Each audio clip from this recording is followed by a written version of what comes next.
one of the things I'm curious about is, are you pleased about the fact that you stuck to your guns? And if so, why, given the defeat on the electoral front? And also, what did you learn from, suffer from, and benefit from as a consequence of being attacked in the manner that you were?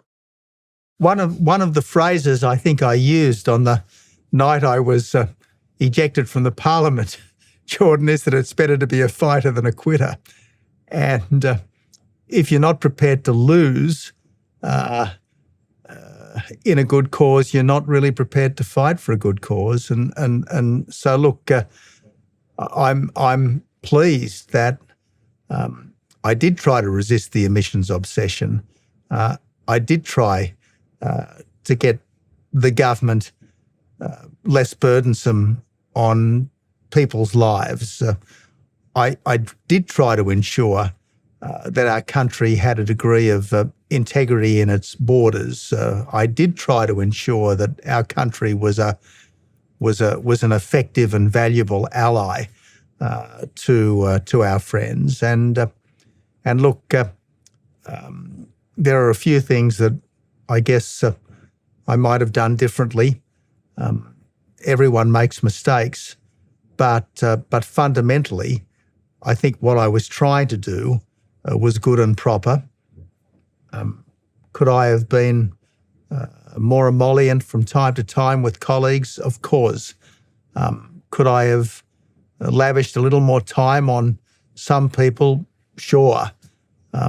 Might I have expressed myself better in different circumstances? Well, absolutely. I've done plenty of dodgy interviews over the years. Who hasn't? But I think the project, if you like, the purpose, if you like, was good and right, and I'd do it again in a heartbeat. What made you prepared to lose, do you think? Well, in the end, it's about trying to make a difference, and if you want to make a difference, you've got to strive for it. And if you're prepared to sacrifice that which you are striving for in order to win, it's not about the cause. It's about you. And this is the problem in our public life right now. Too many people seem to be about preferment, promotion. It's about them. It's not about the country. It's not about the cause. They would rather stay in office than make a difference. Yeah, it's a very narrow conception of self. I mean, one of the problems so if you look at the life outcomes of psychopaths, and psychopaths are particularly interesting, because they're completely self-interested in the narrowly selfish sense. But one of the interesting things about psychopaths is they betray their future selves just as badly as they betray other people. So, like, a psychopath will take momentary gratification whenever he can get it. And the problem with that is that there's always a price to be paid. And so psychopaths are completely incapable of learning from experience, and they're much more likely to end up in prison. And the reason for that is that impulsive, narrow focus on the demands of the self actually turns out to be a very, very bad medium to long-term strategy, even if you're thinking selfishly, right? Because you're not conceptualizing how you're going to be interacted with by people over any span of time. It's all about now. And when we talk about the power monger types being selfish, it isn't just that they're selfish, it's that they're stupidly and narrowly selfish in a manner that can't sustain itself. Yeah. One of the things that I often used to say to myself was, no unnecessary enemies. Now, there are some necessary enemies, because if you want to do something that you really believe is right for the country and others oppose it, they are going to be your enemies, and you just can't avoid that. But let's not gratuitously offend people, because we can. I mean, that's the mark of the bully, it's not the mark of someone who has at least tried to be a statesman. Yeah. Yeah. Well, no unnecessary enemies. That's sort of like the doctrine of minimal necessary force. Oh, it's a good doctrine. Let's turn our attention, if you don't mind, to the international landscape. And so you have given a lot of thought, for example, to the issue of China. I'm not a big fan of the CCP, not least because they support North Korea. And I would say that any state that supports North Korea is, let's call them, questionable on the moral front, to say the least. And so, and you guys in Australia, you have to deal with China in a way that's even more immediate and threatening and promising than say those of us who are a little bit more distant. And so what do you see looming on the international front vis-a-vis China? Their economy doesn't seem to be very stable. They seem to be degenerating into a very comprehensive surveillance state tyranny. Our hope in the West that increasing material wealth would liberalize China doesn't seem to be bearing fruit, although, the Chinese aren't starving, and there's something to be said for that. And we've had a lot of cheap goods as a consequence. So how do you conceptualize China, the West's proper relationship with China? What are your views in that domain? Well, I think it was the current American Secretary of State, Blinken, who said that we would cooperate where we can. We will compete where we should and confront where we must. I think that was the formula he used. And I actually thought that was quite a good formula. In my time, when MH370 disappeared into the wastes of the Indian Ocean with 240 people on board, of whom about 150 were Chinese nationals, Australia put everything we had into that search because that was the right thing to do.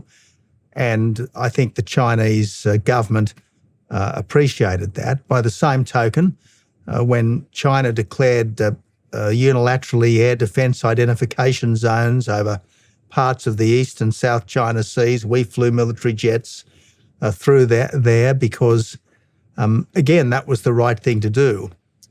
When China was trying to create this Asia Infrastructure Investment Bank, against the wishes of both America and Japan, our very good friends and allies, we were prepared to join this, although we insisted on changes to the governance structure because we wanted it to reflect the kind of governance structures that global bodies typically had, rather than being simply a proxy for the communist government in Beijing. So look, I think in my time we did pretty well. We successfully secured the first free trade deal between China and a G20 country. But prior to 2015, I think it was still possible to be optimistic about China and to think that even under the CCP, economic modernisation was going ultimately to lead to a degree of political liberalisation, and that over the decades there would be some kind of convergence, if you like. Unfortunately, as we discovered in the COVID period, if there was any convergence taking place, we were getting more like communist China than they were getting like the liberal West. So my attitude to China and to the CCP, I think, was fair enough, over-optimistic perhaps, but it was fair enough back then. My view today is quite different. China is increasingly oppressing its own citizens.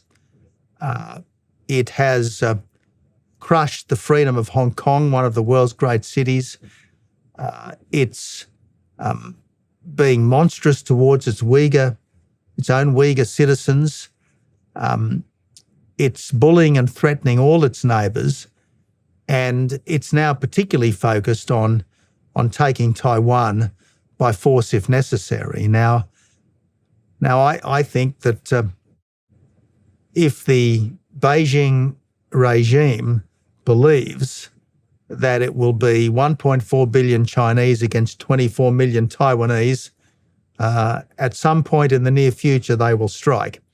And I just think it would be horrific for 24 million Taiwanese to have their lives surrendered into the hands of a brutal dictatorship.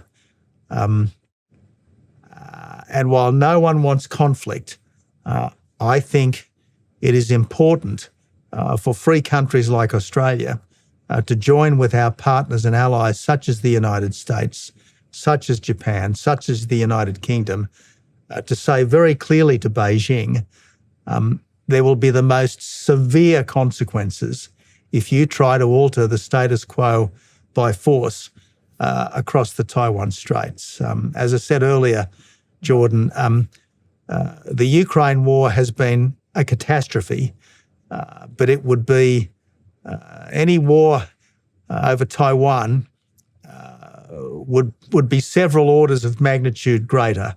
And I think we have to do everything we can to deter that.